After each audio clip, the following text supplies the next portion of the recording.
Well, if you're living in Australia, you know summer's coming and we've got the man back in the house. What's up? Professor Chris McLellan is in the house to talk about a really simple topic. And we're going to 101 this, mate. Like we might drop back to some words right on if we go to Google at the end of the session. Look it all up. Why people struggle to lose fat. I think this is a good 101. It's coming to summer. Dick-tog time. It's bikini time. Why people struggle to lose fat. 101. Let's do it.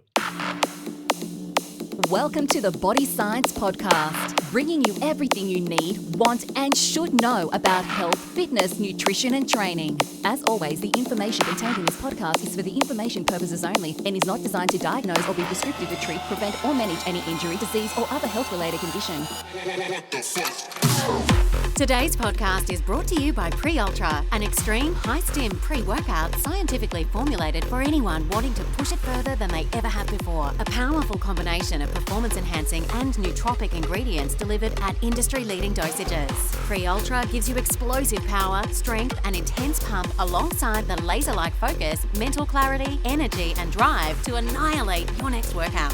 Hey team, welcome to Body Science HQ, the world of fit, happy, healthy. And we're going to throw a little why people struggle to lose fat 101 in right now. Got the man in the house, Professor Chris McLellan. G'day, Greg. Hey mate, before we go into why people struggle to lose fat, just give us a little bit of background on you so people should stop and actually listen to this podcast. For those who are new to the Body Science podcast series, we've done a fair few, right? I think this is our 13th podcast together, which is awesome. Covered a lot of territory. So my background is, as you said, I'm a professor of exercise, sports science stuff. My background is mostly around endocrinology. So my PhD was in hormonal function, biochemistry, immunology, and physiology, adaptations of athletes to exercise and training and things like that. But my key areas of interest are around hormones and how they work within the body with training and diet and supplements and that whole thing. And you love the industry, like a lot of people. Yeah, been around a long time, worked in strength and conditioning at elite level around the world. You know, I'm a physio by trade as well, although I try and avoid that. And I know I've asked you a few things. You were very and so putting the doctor in front of you was a good idea because you were not sympathetic to what I needed to know. No, well, you had a lot going on, mate. But yeah, so that's my background. 25 years experience in high performance. I've been in academia for a long time, 15 years. And as I said, I've got some qualifications behind me. So I practice what I preach. I train 7 days a week. I'm in the gym. That's what we do.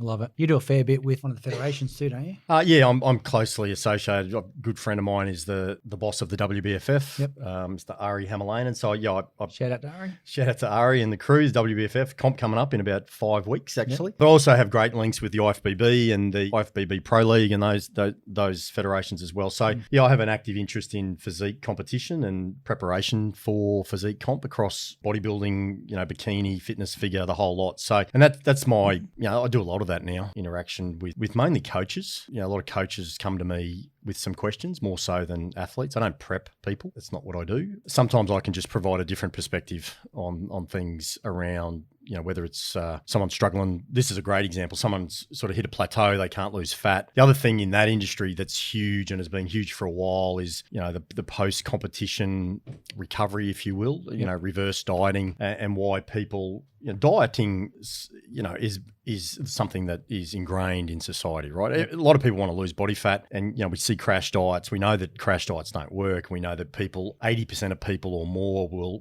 regain all of the fat that they lost and then some.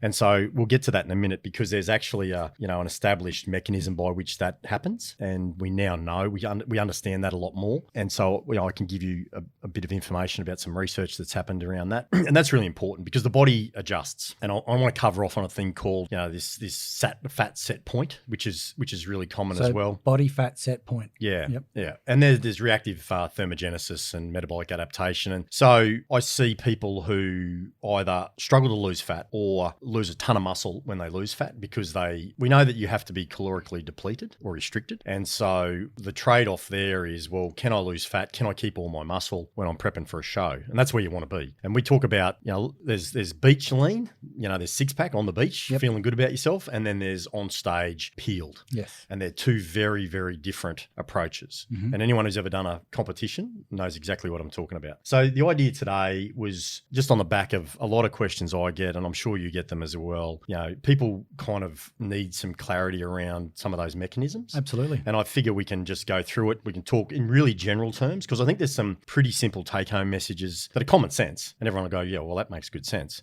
And then again, and thinking mechanistically, we can dig into it. And I'm talking mainly about thyroid function, because it is an enormous body of information that is really, really complicated that I can try and simplify. I don't want to oversimplify it though, because it is complicated. So we talk about thyroid function, hypothalamus, pretty much drives everything. And then there's a couple of hormones that are really key to why the body responds the way it does. And that the main one in this space is leptin. We know leptin comes from body fat, right? So, these things are all interrelated. The amount of body fat you have will impact on the amount of leptin that's circulating, the amount of leptin that's circulating. It's very unfair, I'm told. Yeah. And so, if I can give people a little bit of clarity around that, then I think we're doing okay. Okay, well, let's rip in. Let's get back to body fat set point. Yeah, so undeniably, right, talk to anybody who works in this space, or talk to anyone who's ever done a competition in their life or is trying to lose fat. The undeniable reality is that you have to have consistency, right? And so I think this is where people go wrong or find it difficult, in that people can generally commit to a finite period of time. They go, I'm going to do a challenge. I'm going to do that for 6 weeks. I'm going to train 6 days a week. I'm going to do all these things. And then they get to that 6 weeks and they've lost body fat or whatever they've done. They've achieved their goal. And then it's like this celebration where they binge eat for the next. Let's rip in. Let's have all the pizzas and burgers that we didn't have for the last 6 weeks. Then they go, oh, holy smokes, I've put on all that fat and I just put on another 3 kilos. Yeah. How does that work? Yeah. Right. And that's absolutely going to happen. And that's going to happen because your adipose tissue will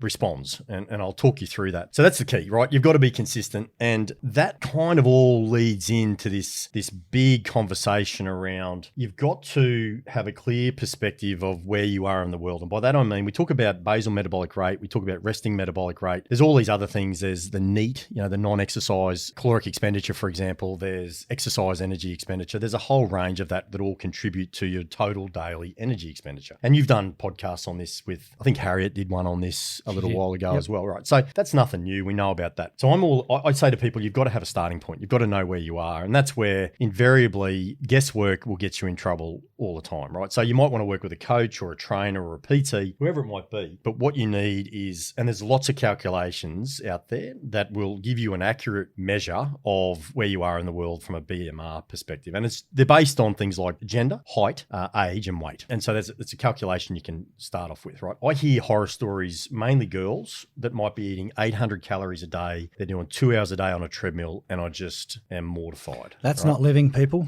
It's absolutely not. There is a difference between BMR and RMR. And so BMR for basal metabolic rate, that's the amount of energy, I suppose, just to keep the lights on. So the process for normal breathing, circulation, temperature regulation, etc., in a rested state. So that the RMR, so your resting metabolic rate, also will include things like energy expended by digestion, non-exercise daily movements, and things like that. So there is a little bit of a difference. They are used interchangeably, but they are slightly different. So you have to have an accurate caloric intake in place, right? So you need to know, this is another thing actually, and just jumped into my mind. When you do a meal plan, right, people map out macros, right? Yep. Everyone's talking about hitting their macros, and you've got to hit your macros, and if it fits your macros and all that stuff, right? So there's no question that you need to do that. You've got to remember when that's working that, packaged food, right? Packaged food, there's about a 20% variability of caloric content in food with packaged foods. 20%? Up to 20%, okay. Right? So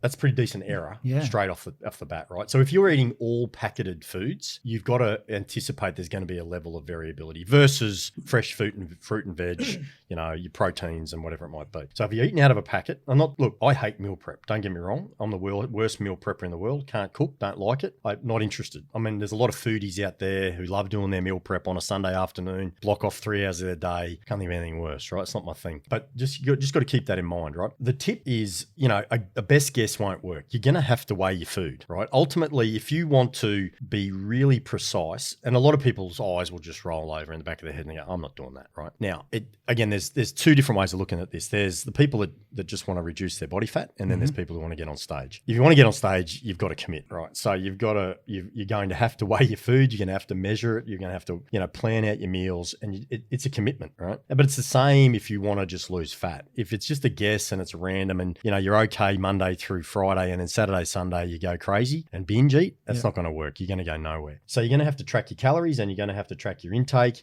And that's more easily done with help. And that's why people get a coach. It makes them accountable. It helps with their check-ins. And you hear this a lot in the industry. It's pretty popular now. I'm all about, I love the face-to-face interaction. I know online coaching is huge, but even, if you're looking at someone in this room right now versus if you're on Zoom or Skype with me, the lighting and so forth, it's not the same. Yep. So I don't do online anything. For me, it's face to face. Anyway, so you're going to have to track and plan your meals and prep your meals, right? Or have someone prep them for you where you know what's in it, because it's really easy to overeat by mistake, but it's equally really easy to undereat by mistake as well. So there's a real commitment there, and the whole flexible dieting thing, macros and all that, great in concept. For me, I could eat the same thing every meal, every day, for the rest of my life. Wouldn't worry me one bit. But some people like a lot more variability with that. And the whole flexibility thing, the flexible dieting, of which I'm an advocate, I think it's a great concept. You've still got to have a plan, and you've still, whether you're flexibly dieting or whether you're much more structured, it's structured flexibility. Yep. That's the way I look at it. So for me, that's more about exchanging foods. It's turkey instead of chicken. It's something instead of, it's not 5 Mars bars instead of a steak, and I don't think it was ever designed to justify eating ice cream for breakfast. I think everyone knows that. And that was a really, oversimplification of what the whole IIFYM or whatever, it's macros. I mean, it's because everyone goes, people think a calorie is a calorie. It's not, right? For example, if you're having a calorie of fat and a calorie of sugar, there is an absolute variation that occurs in hormonal adaptation. That's actually a really smart way to put it. I've never heard it explained so simply. Yeah, so that's just the case, right? So you've got to keep that in mind. And so I'm always trying to keep things as simple as you possibly can. When it comes to losing fat, and I'm on a huge rant here, but I always say to people, find things that have the least impact on your day-to-day. So, because if I say to you, Greg, you're going to have to train on the treadmill twice a day, you can't have any more of the foods you really like. You've got to train in the gym 4 times a week. You've got to do this. You've got to drink 5 liters of water. You can't have more than 1 coffee a day. You're just going to go all good to Friday. Forget about it, right? Come Saturday. Yeah. But if I said to you, you know what, I'm just going to get you to clean up your diet. I'm just going to, when you have your omelette in the morning and you might have 5 whole eggs in your omelette, just drop 2 yolks out. And instead of having milk in there, have almond milk or whatever it might be, right? So you're still having your omelette. If you can taste the difference between a 5 whole egg omelette and a 3 whole egg and 2 whites, then you're doing pretty well, right? Yeah. So that's what I say to people. Just the stage 1 is clean up your diet. And that can have an immediate impact, right? You're still going to have to track things, keep it nice and simple. People have emotional attachments to food. I'm sure you see this a lot, and that's a big problem. That's part of a really, really complicated conversation around eating disorders and disordered eating, right? Because you can have disordered eating and not have an eating disorder. You might have some sort of emotional attachment to whatever, your go-to, whatever it might be, chocolate, whatever it might be, right? So that complicates things, but I'm all about minimizing things rather than excluding things. Because if I say you cannot do something, you say, yeah, okay, you'll do it. You might do it for 5 days. Yep. You might even get through a month, but eventually you'll go back and do whatever you want because it gets boring, right? The other thing I say to people is, okay, so meal prep by yourself or someone else who you trust and you know what's going in there is a must. I always say to people, don't get hungry and never shop when you're hungry, right? I don't know if anyone's ever been to Coles when you're starving. It's a bad look, right? Because you go, yeah, I'm going to smash that. And you walk out with $300 worth of groceries, that you should never have bought. But anyway, so that... And they have some very intelligent people making sure you do that too. Right? Yeah. But, product placement is a art, right? Exactly. It's a science, actually. So, and I say to people, pack for emergencies, right? So particularly, and the meal preppers of the world and the people who've competed know exactly what I mean. It might just mean a pack of Body Science birthday cake balls in your bag. How good are they? They're about as good as it gets, they're as good as they absolutely. Get, Or it might be the cookies and cream, whatever it might be. It's your go-to emergency so that you don't, find yourself, you've got to drive back. In a service station. In a servo, yeah. Exactly. And even in a servo, do you love a good sausage roll though, mate? Well, you can't. Can you make a diet one? I don't think they do they? Do they make a low GI sausage roll? That's where your beef jerkies come in, right? So there are some choices in servos where you can actually make some decent choices without, walking out with chocolate milk and a pie. Chocolate milk and a pie, yeah. I've talked about I don't want to get into the eating disorders things because I think that's a really specialised area. And mate, can we tap on one bit there? What are the things people need to look out for? Like if you've got an eating disorder, you go go see a dietitian or a doctor or some medical practice. Well, you hope what are the things to look out for though to go, oh wow, I've got a disorder? Like, I think just unhealthy preoccupations with food and obsessive behaviours. So, for example, I'll give you an example. Are you talking about denying you ate the chocolate yet eating chocolate every day, that type of thing, when you're in conversation? No, I'm talking about, let's say you go out to dinner, yep, right? The person you're having dinner with orders a burger, right? And then pulls out a set of scales, deconstructs the burger, has a quarter of the patty, has a half of the lettuce, has half of the bun, and weighs that. Now, look, if they're deep into a comp prep and they really want that, then you would go, okay, I kind of get it. But if you say to that person, hypothetically, are you prepping for a comp? And they go, no, I do this every day. To me, that's a little bit over the top. I don't know if that's a thing that you see a lot, but I would think that's pretty over the top. Tough gig dating these days. Super tough, right? Do people even date anymore? I don't even know. So that's the thing, mate. Like if you're at that level and you're not in a comp and you're that extreme, go and talk to someone. I think extreme behaviours, obsessive behaviours, just this total preoccupation with food. I think there's absolutely justification for making good food choices and all that sort of thing. But, if people refusing to eat or then I think it's hard for me to give you one example, but anything that a little light bulb goes off and go, you know what, person X, there's some pretty unhealthy behaviours there around what they're doing, but there's some healthy behaviour. People who meal prep will be absolutely committed to their nutrition, and people do that year round, and that's, I'm not talking about that. I'm talking about almost this feeling of dire consequences if they stray away from that. Like if I have a meat pie, the world's going to end. It's not. You're going to be okay. Anyway, and the other thing is in this, because I think when it comes to fat loss, you've got three things in your arsenal, well, maybe four things in your arsenal. You've got nutrition. I'd probably put supplements under the nutrition piece, but you could probably say supplements are another sort of weapon in your arsenal. You've got your training, and at the far end of the spectrum, you've got pharmacology and drugs, right? And so people want to lose fat fast, right? So often they might go to their GP and they might ask for Duramine or whatever it might be that will help them, basically just offset hunger and enable them to try and lose fat fast. Run on the treadmill. Well, that's your other option, right? Duramine. Yeah. So, but I come back to the tasks that are least impactful on your day. So what might that look like? So it might be, a simple tidying up of your diet. It might be something like following a meal plan with a level of flexibility that allows you to choose different foods, which, often, and the good coaches out there will say, okay, Greg, you can have 200 grams of chicken, or you can have fish, or you can have whatever. So you've got a flexibility there that you can decide. So it's not just coach said, I must eat this, and this. So and I think people want some ownership of that. You've got to be in a caloric deficit, right? We talked about a fat loss in a podcast, right? So you need to have that caloric deficit. So once you've cleaned up your diet, once you've got your meal plan in place and you know what you're doing in that regard, then it's about, cardio is probably the next go-to, right? So what I find people will do, it's a shotgun approach. They'll go, okay, Monday I'm going to start and I'm going to turn my life upside down with my meal prepping, and I'm going to do the full tilt with that, and I'm going to do 2 lots of 40 minutes on the treadmill twice a day at the same time, and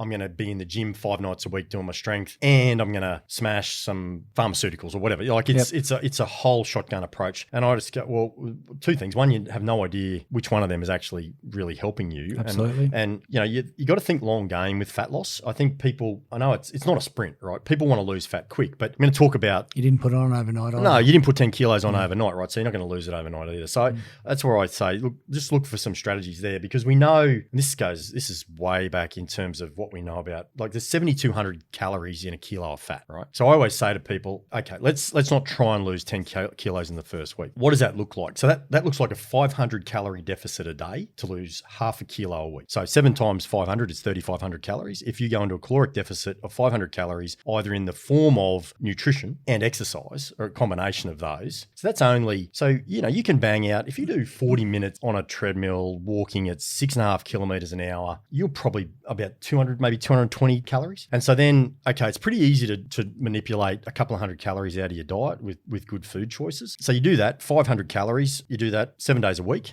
or maybe you adjust it so that on one day of the week, you've got a little bit of room to move. Then you can expect to lose maybe half a kilo a week. Yeah. So sure enough, it's going to take 10 weeks to lose 5 kilos, but I keep coming back to this consistency theme, you'll get there. And you haven't made a massive change to your life. So they're not massive changes. This is something you can do every day for the rest of your life. Yeah, and I think that's that's a really, important thing. Because like I said, if you start coming into saying you've got to turn your life upside down, you've got to do all this crazy stuff, it's not going to work. I always tell people to keep their protein up. And I'm an advocate of high protein diets. Me too. I've read a lot. I'm not convinced that, there's any of this really negative impact with high protein. So I'm talking 1.5, maybe 2 grams per kilo. So on the upper end of the spectrum for males and females, around that, to at least, I'm actually a little bit higher than that, but I think that, I thought you would have been. I am, but I thought you were bullshitting. I'm being pretty conservative because you want to maintain muscle mass, Yeah. right? And now people go, you got to keep your muscle because you got to keep your metabolism up, right? Muscle, absolutely yes. Lean muscle mass or lean body mass will have an impact on metabolism, but it's not like 20%. It'd be 2 to 3, maybe 4%. So, but you got to keep muscle, right? It's really important for everything in life. One of the things that I find with women in particular is underfueling is a huge issue. So, why do you think that is? Well, I think because women are told you've got to drop your calories. Someone came up with this 1,200 calorie thing. I don't know where they plucked that from. And then someone else said, you've got to drop. Like I said, I know girls on 800 calories a day. That's just madness to me. Yeah, it could have been anyone that came up with 1,200 calories a day. That's just rubbish to me. I don't accept that for a minute. Yeah, Harry did a podcast on it. Okay.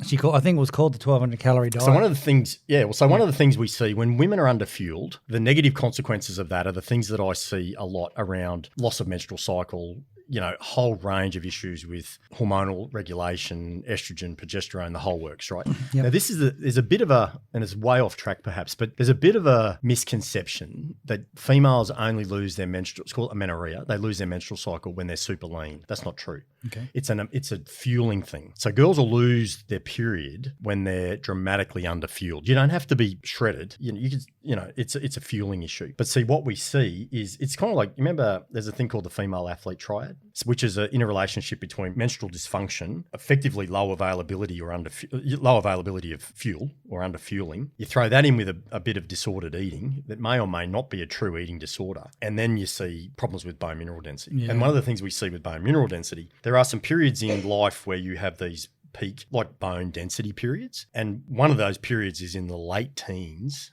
and into your early 20s. Now, a lot of girls I see are in their late teens and in their early 20s who are pursuing athletic endeavors, who are calorically restricted, training the house down, haven't had a period in 12 months, and they've been, I don't know, misled. The long-term effects of that are huge, massive dramas with osteoporosis and osteopenic problems later in life, because those periods of life, the only thing that offsets that a little bit in those women is that they strength train, and that'll save them, because if you can strength train, that'll help a lot with your bone mineral density. Anyway, kind of off track. So one of the things I was talking about was this concept of body fat set point. So unfortunately, you got to choose your mum and dad pretty wisely, right? It'll have a lot to do with where you end up in Didn't life. have a lot of say in that. No, I know, right? I'm being a little bit facetious. But so it's been around since the 1950s. So it's not that new. And it's effectively, the whole point is around this homeostatic environment that regulates our body fat mass. So you would have, what would be your weight range that you fluctuate between? If you just go about your day to day. 87 kilos. Now, it's a serious question, Gregory. Mate, what would you be? Like, if you didn't... 100 to 105 is a happy place for me. Yeah. 50, old. But can blow out to 110, 113 really easy. How high is the highest you've ever been? Oh, I would have been...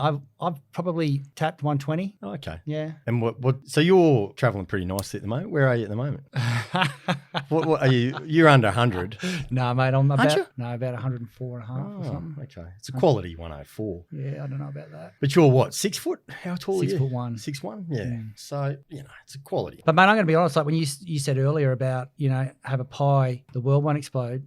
I had a pie last week. It was beautiful. And did the world explode? No, I was a happy human. No, but you've mentioned to me how, because you've been on the keto diet for and some time. I traditionally go keto unless I've had a big night. The next day I'm not very good at keto. Yeah. But you've mentioned to me that I think when you went off it, you put on the rebound was terrible. Quick. Yeah. And that's pretty classic, right? And I'll tell you why in a minute. But I'm interested, so this fluctuation range, because I'm about the same. I fluctuate, I'm 5'7", but I'm around 10. Yeah, but you're a weapon. Well, I'm 105. Have you seen him lift in the gym? He lifts heavy. Thanks, Gregory. Yeah. But I'm the same. But I've been as high as 123. And then on stage, I only did one bodybuilding comp a long time ago. I was 90.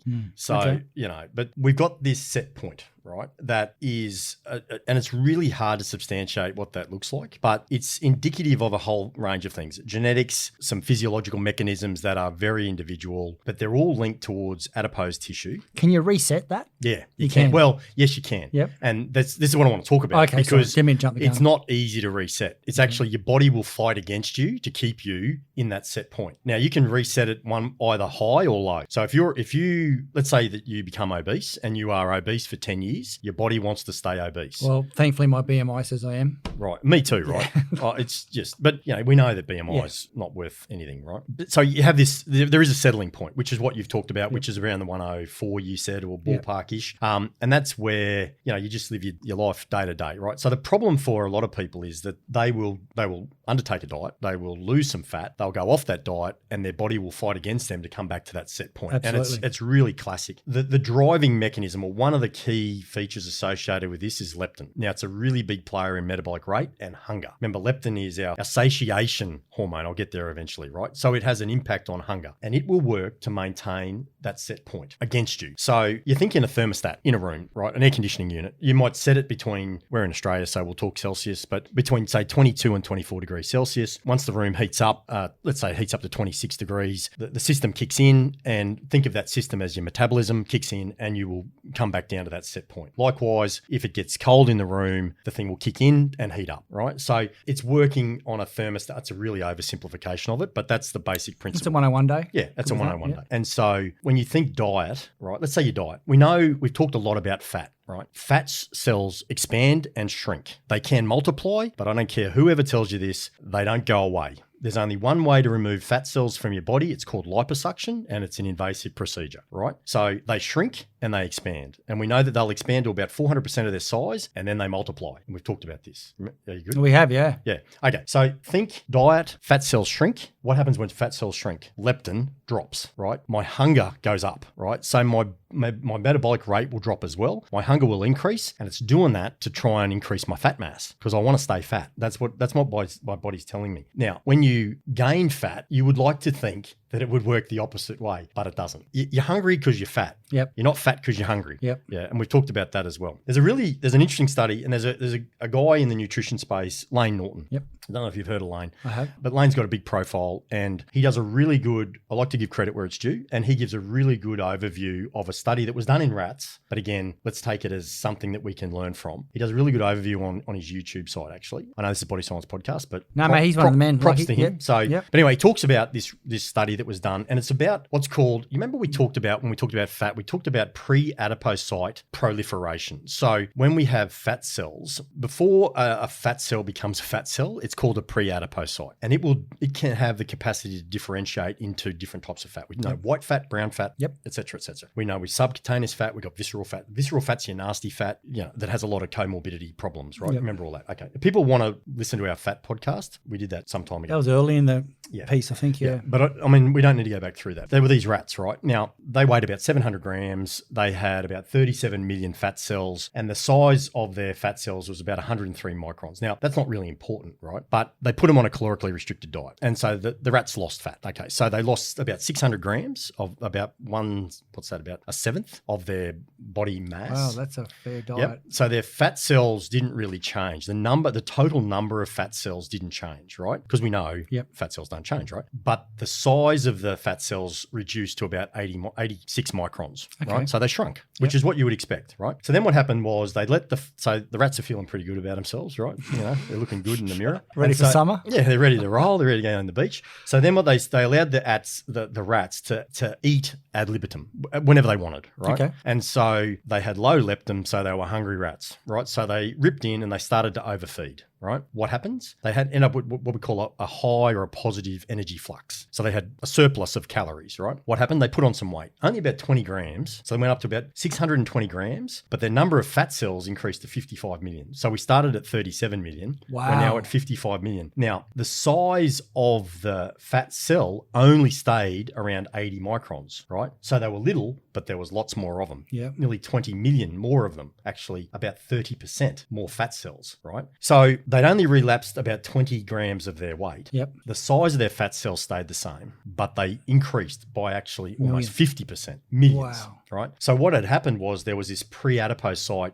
differentiation. So the body's gone, okay, whilst we're calorically reduced, we have to, it's almost like primal starvation mode protection. Okay, if you're going to starve me, I'm going to produce more fat cells. So that happened because they had an improved ability to store triglycerides, which is fats, right? Okay. So then what happened was they let the rats continue to eat, and they continued to do so. Now they did that until they returned to their original weight, which was 700 grams. 700 grams, we got 55 million fat cells now, but they got bigger. So they went up to 94 microns. So each cell got bigger. Yeah. Yep. So we started at 700 grams, 37 million cells. They were about 100 microns. Now we're back to 700 grams, but now we got 55 million fat cells, but they're back to 94 microns. So at first they multiplied, then they expanded. Yeah. Nasty. But it gets worse. Okay. So they're back to their original fat mass, right?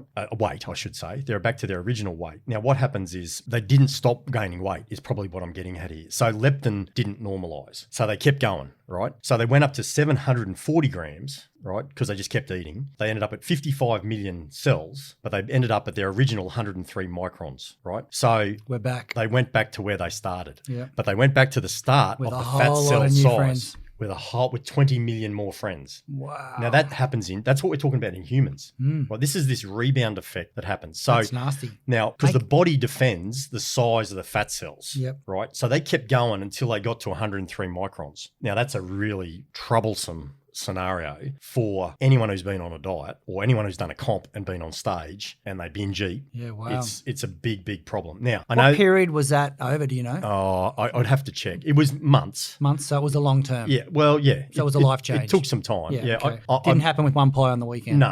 I mean, they had to, it took several weeks in each stage. But that's all several weeks, like it wasn't... Not a year or anything crazy. Wow. No, it happened pretty quick. Okay. That in itself, I know it's a rat study, right? But this explains, or we can extrapolate the same thing in humans. Explains so much, right? Yeah. Your body's going to fight to get back to where you were, right? So we call this, I tell you what I see, you talked about can you adjust it? And the answer is yeah, you can. I see people who've competed for a number of years. So like if you see people who get lean and they stay lean for a long period of time, then I often find that you'll actually see an entire change in their whole muscle structure and how like their frame and everything. Now, I can't base this on any science, but my best guess with this is that the way to adjust your set point is to lose an amount of fat, let's say 5 kilos. The key is you've got to keep it off for at least 6 months. 6 months. I reckon it's 6 months. It can't so not 7 days, 6 months. No, you got to keep it off for 6 months. Then you got to lose another 5, and then you got to keep that off for 6 months. Oh, okay. And then you lose another 5, and then you got to keep that off for 6. Wow. That's how you do it. We're at 18 months now. That's to lose 15 kilos. Yeah. And reset. Yeah. So live happily at 15 kilos lighter. Yeah. It'll take you nearly 2 years, wow. I reckon. Yep. Ballpark. And even then, your body's still going to have the same number of fat cells as when you started. It's got a memory, right? So you can't ever just go back to eating pies every meal because you will. And I agree, you can't do that every day. But no, you can't. But you don't can do it panic sometimes. If you do it once, though, guys. It's a long term. Yeah. I actually think, and one of the reasons people get into so much trouble when they diet is the first thing that goes out the window when you diet is your metabolism, right? So people think your metabolism stays constant. It doesn't. It goes through the floor, right? And I mentioned this before the podcast. A 10% reduction in body mass will drop your metabolism by up to 25%. It's not a relative measure. So you might drop your fat mass by 10 kilos or 10%, but you've got to factor in that my metabolism just dropped by double that. Wow. So you've got to keep that in check. I'm a massive fan. Not simple, is it? No. It's commitment, man. You got to be committed. And that's that consistency word you used about. Yeah. And I'm a big fan of, if you take it right back to the old Joe Weider back in the days of muscle confusion techniques. So if you want to develop muscle mass, you can't do the same workout every day, right? Yep. You just go nowhere. You'll plateau, and we call it accommodation, right? So I'm a big fan of diet confusion. So you've got to mix it up. That's why I'm a huge advocate of carb cycling, because I think if you just do, one approach, let's say you drop your carbs out and you drop your calories out, your metabolism goes through the floor, and you will, I use the coal station example, right? If you're burning 2,000 2,000 calories a day, for example, and you only give your body 1,200 calories a day, it can't burn 2,000 calories because you're only given it 1,200. So the mechanisms, mitochondrial function and efficiency will drop to 1,200 calories a day. It'll actually drop below that. Okay. So then what happens is you get off your diet and you go back to 2,000 calories a day. Your system can't handle that, right? So that's called a surplus. Yep. What am I going to do with surplus? I'm going to store it as fat, right? And so you'll rebound every time from that. So, but if you have this, if you don't allow your body to adapt, right, it won't. So if you've got carb cycling throughout your day and you've got high, moderate, low days and that sort of thing, then your body will be in this constant, I'm oversimplifying this hugely. This is this diet confusion thing that I like, and whereby I'm not exposing my body to one approach for an extended period of time so that it accommodates. Yep. So I'm constantly mixing it up. And I think that's kind of something that might be, maybe someone listening to this goes, you know what, that might be a decent idea. I'm still staying within my caloric plan. I'm still staying on my meal plan, but I'm going to modify, maybe a lot of people know exactly what I'm talking about here. A low carb day where you feel shitty, right? And then you might cycle your high carb day around your legs workout or your full body workout or your big hit session. And then you've got another day where it's,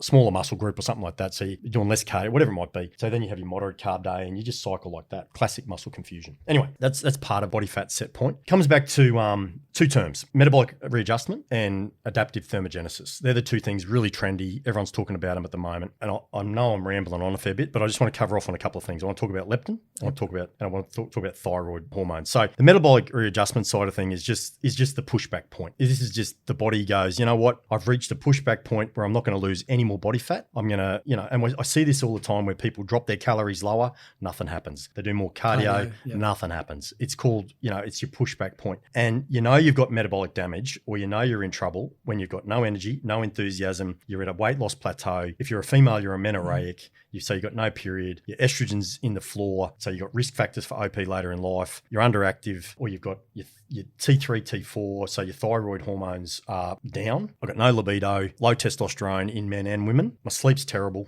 I can't get to sleep, and then I've got disrupted sleep. I've got elevated ghrelin, so I'm hungry all the time, and I've got low leptin because my fat stores are low. So nothing's switching off my hunger thing. So I'm hungry all the time. I can't sleep. I can't train. I've got no sex drive. Life's not good. No, that's not a good life. Anyway, so that tells me that you're metabolically compromised. And so the other thing that drops there is your performance. So your workouts start to go through the floor. You start to lose muscle mass. You're irritable. You probably start to lose friends too. Yep. And then everything starts to look like a hamburger. You get a preoccupation with food, the old Pavlov's dog. You start to salivate every time you drive past the Macca's. Anyway, so because that's the strategy, right? When you're metabolically compromised, your coach says, well, sorry, it's more cardio and it's less calories. And you go, please, how much lower can we go?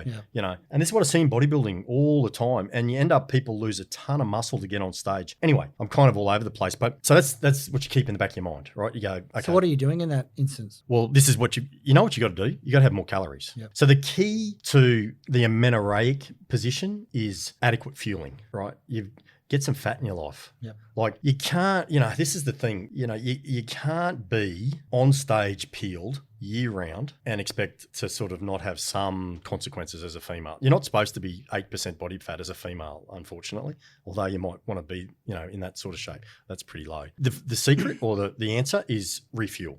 Yep. Get some calories in your diet, get some fat in your diet, get some carbs in your diet. Now, that doesn't mean throw everything out the window and go back to just eating whatever you want. No. That's back to carb cycling. That's back to, having a plan around that. And that's a really important, piece to it. The adaptive thermogenesis, and I've talked about this, if you lose, I said this before, if you lose 10% of your body mass or body weight, you can expect to see a substantial drop, like 20-25% in your energy expenditure over 24 hours. So one of the things that plays a big role in this is leptin. And we've talked about leptin a fair bit. Now, leptin, we know, comes from fat cells, right? And so there's a direct relationship, let's call it a correlation between, it's not really more of a causation than a correlation, but there's a direct relationship between how big your fat cells are, not how big your fat cells are, and leptin. And when you lose fat, you have an impact on leptin. Simple as that. So the thing that, I'll come back to leptin in a minute, but I want to talk, so thyroid function, right? So a lot of females are really in this space, right? They're like, my thyroid hormones are all over the shop.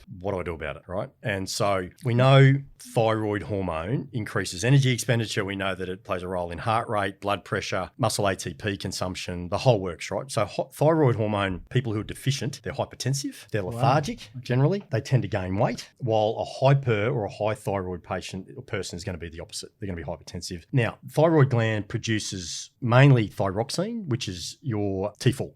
Everyone probably familiar with that term. Now, it's got a pretty low biological activity. When the body removes one of the outer rings of iodine with, it doesn't matter about this, but T4 is modified to its active form, which is T3, effectively. Now, that increases thyroid hormone activity. T3 has about 100-fold greater affinity for thyroid hormone receptors than T4. So it's a really critical step. And it's actually catalyzed by a couple of bidothione, thymine deiodidases, which are just enzymes, D1, D2. So they have a role in the conversion of T3 to another one. There's a T2 that exists, and converting T4 to what's called reverse T3. Now, that's all pretty involved, but weight loss and the maintenance of reduced body weight are associated with decreased circulating levels of T3 and increased circulating levels of reverse T3. Reverse T3 is a bioinactive form of thyroid hormone.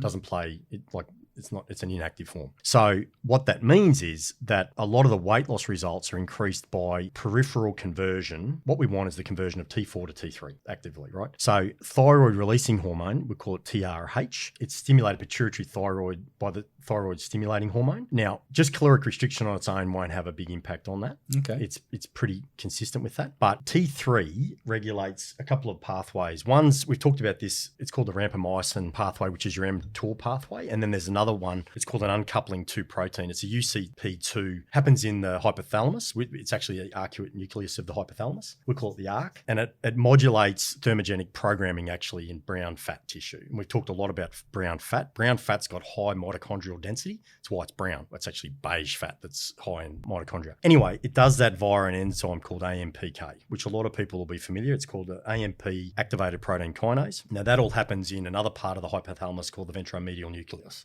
Doesn't really matter. It's in your hypothalamus, which is why it's really important. Now, when we get changes in that, well, put it this way. When we get a lack of an increase in thyroid stimulating hormone with weight loss, we often see no real change in circulating concentrations of T3. What does that mean? It means that leptin, I'll come back to leptin. So leptin, when leptin is low, when we have a low satiety. I can never say that word, satiety. We're hungry, right? So low leptin reduces a couple of things. I won't get too deep in the weeds, but it reduces a number of mechanisms within the hypothalamus that then kick in some way to overcome that, because the body's trying to work towards getting fat again, really fundamentally. And I've talked about thermogenesis and non-shivering thermogenesis and shivering thermogenesis. If anyone wants to talk about that, just go and listen to the previous podcast. And it's got to do with how many mitochondria. Was that the hacks? Was that no? That was that was in one of the recovery ones. Yeah. Sleeping nude with the windows open. That's right. Yeah. You remember that? I do. Yeah, that's right. Yeah. Tough way to lose weight, 100%. especially when taking on leptin all day. Yeah. So what we want is this active T3. All right. So moderate weight loss from caloric restriction will result in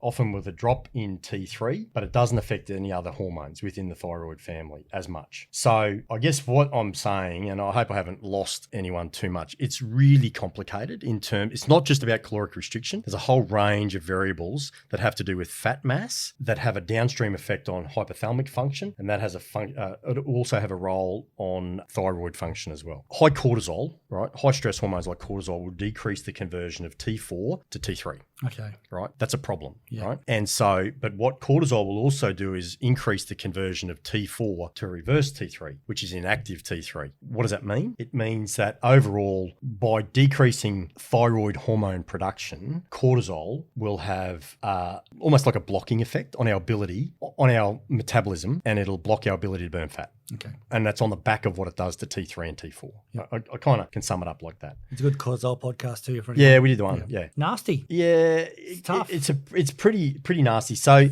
leptin is a big player, right? Because leptin has a role on energy balance effectively. So plasma leptin levels increase with weight gain and they decrease with weight loss, or fat loss specifically. And so there is this really direct relationship between leptin levels and adipose tissue and how much the size of stores the amount of body fat. Leptin has has receptors in the hypothalamus to inhibit hunger, basically, and stimulate satiety. So when we don't have that, or when we have a drop in our body fat, the leptin levels will continue to work to make us hungry, basically, right? And we're coming back to that set point, which is, some people call it an adipostat. So it's like a fat thermostat. And so there's a couple of other really complicated pathways called the pre-opiomelanocortin, which is a POMC, and then there's another one called a melanocyte stimulating hormone. Doesn't really matter, but what they do is they will also play a role in appetite control and energy homeostasis. If you glazed over. Yeah. Anyway. Mate, you're digging deep then. Well, there's two things. Leptin, in the lateral hypothalamus, leptin will inhibit hunger, right? And it does that through a few things. It affects a thing called neuropeptide Y. I don't know if we've heard about it. We talked about that. Yeah. Neuropeptide Y is interesting because its synthesis and release is regulated by leptin, insulin, glucocorticoids like cortisol, and ghrelin. Neuropeptide Y drives hunger. Yep. Simple as that. In the medial hypothalamus, leptin stimulates satiety. Yeah. Right. So it inhibits hunger and tells us we're not hungry anymore. So anyway, there's a couple of things there that are a key for us. Kind of circling back to the whole conversation, there's a number of other variables that affect. You could probably talk for days. Yeah, and I kind of don't want to get too lost in it, but yeah, this was a simple one. Well, yeah. So let's bring it right back, right? Yep. So if we bring it back to the consistency piece, we bring it back to, information is power. So absolutely. We can, there's what I would say to people who are struggling is if you can just get consistency across what you're doing. A lot of people think they've got thyroid problems and may or may not have that. And one of the things that anyone who knows anything about hormones will tell you that it's not a single snapshot of one hormone that is important. Absolutely. It is the interaction of hormones. Yep. And so where you can, get good information from educated people who can give you that profile. Now, and what is an educated person in that profile? It's got to be. What are they? Well, they've got to be medicos. Yep. I know there's a lot of people out there in the industry who have good knowledge. Mm-hmm. I'm not trying to sort of suggest they shouldn't, but the reality is that personal trainers aren't trained how to read blood tests, and they're not hormonal specialists, right? Yep. They can have a working knowledge of these things. Absolutely. But if you want an accurate determination, and if you want to be able to do something about it, you need medicos. Yep. Or people with PhDs in the area who are, absolutely got specialised sort of knowledge about it. And that's not, I'm definitely not trying to belittle anyone because they might be able to flag something like your PT. And that's really important. Yeah, they're the red flag and they'll go, look, absolutely. The important thing is about scope of practice, right? And they'll go, I may not know the answer here. This is the thing. I know when I don't know the answer, and I'll say, I don't know the answer. You need to go and talk to Greg Young because he'll know. Whereas not everyone wants to do that because we all want to think, come across to our clients like we know everything. You don't have to be like that. I mean, you want to be part of I always think of myself as part of a group of multidisciplinary experts who, if I don't know, the key for me is to know who I can ask. Absolutely. That's the big key. Yeah. And so that's where you want good information because, like I said, a lot of girls out there think they've got thyroid problems. They may or may not. They may, in which case, if they genuinely do, you want to know about it because you want to be able to manage that appropriately. What are they testing for if they believe they do have? Oh, they'll look at the whole profile. T3, T4, reverse T3, TSH, the whole works. Yep. Yeah. But then look into... Will a GP do all those? For sure. Okay. For sure. Yeah. And then I'm into the reproductive hormones, but not from a reproductive perspective, but around estrogen, progesterone, androgen profile in females and their testosterone levels, growth hormone levels, IGF-1, all that stuff. Yeah. You want to get as much information as you possibly can. If you're a trained female who's been in that world for a long time, and particularly any females that might have taken, performance enhancing substances, because it's pretty common, right? Like, I have no idea. Well, it is. Yeah. I mean, it's pretty common. I know what you're talking about. Well, we don't go there because it's sort of beyond what we're talking about here, but we can't be that naive to think that it doesn't happen, right? So, but if you're a female and you've been taking, thyroxine to get on stage and you've done four comps in a year and you've mixed that in with, your clenbuterols and everything else in the world and your growth hormones and your IGF-1s, you can be pretty sure that there's been some adaptation that's occurred, and you really do want to know about that because there's a lot of things in life in your human body that are forgiving. Your thyroid isn't one. And that would be my sort of precautionary tale or cautionary tale to anyone in this space. It's like male bodybuilders taking insulin. Yep. Your pancreas isn't that forgiving and your thyroid is less forgiving. And if you damage your thyroid, it's damaged for life. And so you've got to be really careful with that stuff. And, anyway, so consistency, preparation, planning, hopefully we covered off on that fat set point thing and gave people some understanding about that. How do you overcome that? You overcome that by reverse dieting. So the reverse dieting piece is really common. And there's a couple of different strategies around that. Some people, again, I mentioned Lane Norton, there's a couple of other people that have taken hold of that. Because what people have traditionally done is done a comp or a challenge, got to the end of it and, binge eating and you end up fat, right?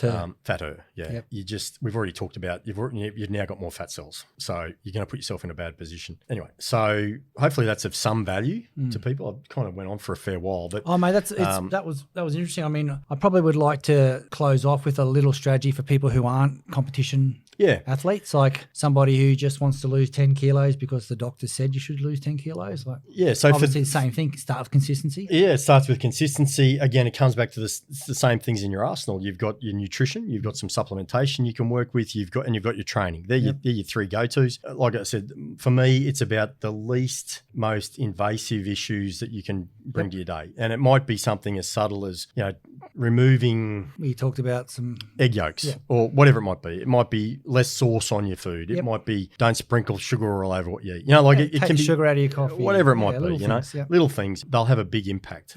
But we come down to this, realistically, if you want to lose fat and keep it off, you've got to lose it and keep it off. So this fluctuation of body weight is what you've got to try and avoid. Big thing I took was lose it, reset yourself, 6 months. And go again. New goal, go again. Yep. Nice. And then if in that 6 months, those habits, those behaviors that you've implemented become habits. And once it's a habit, you don't even think about it anymore. Absolutely. Yeah. And so it's easy then for you to maintain. It's only, a problem if it's 20 different things. That is a huge task for you to implement. And then, that's like any project or any job or anything you do, You just want to remove the room for error. Exactly. Like, if it's just a subtle change in your diet and you're already training. This is the other thing, and I probably should mention this, is one of the things I see with girls who they might be amenorrheic, right? So, but they go, no, I'm eating pretty well. Like I'm having 2,500 calories a day, right? And I'm going, but you're doing 1,000 calories in exercise. You're still doing 4 hours a day on the treadie. That's the same thing. Yep. So often, and this is the mind challenge for people. It's okay, I'm terrified of putting on weight. So, they don't want to put on weight, but they want to get their hormones back to normal. You can't always have it both ways. Yep. So I'm not talking about putting on 10 kilos of fat. It might be 1 or 2 kilos. That, hardly noticeable. Yep. You don't have veins in your abs anymore, but you're probably not supposed to, most of the year. It's not just the diet. It's the nutrition and it's the training and, and use supplements. Use the Thermogenesis, use things like that, because you can do them round the clock. There's no problem. Nice. All right. Mate, that was good. That was why people struggle to lose fat 101. Cool. I would hate to hear the advanced one. I'd probably have to have Google open to do that. We'll probably take the thyroid stuff out of it. No, that's it. No, it's staying in, mate. That's all really interesting stuff for us to talk about. We've got a plan coming out soon, mybodyscience.com.au. It's developed by dietitians and nutritionists working together. The nutritionist took that at the end because there was a few things I wanted to add to it. I love my dietitians though. Yes. But there's food swaps, all types of things. Tells you calories, gives you your basic macros, and it's free. Get on board. Awesome. Today's podcast was brought to you by our partners in Fit, Happy and Healthy, ASN, Nutrition Warehouse, DY Discount Vitamins, Fat Burners Only, Evelyn Faye, Mr. Supplement, or find a retailer online at bodyscience.com.au/retailers.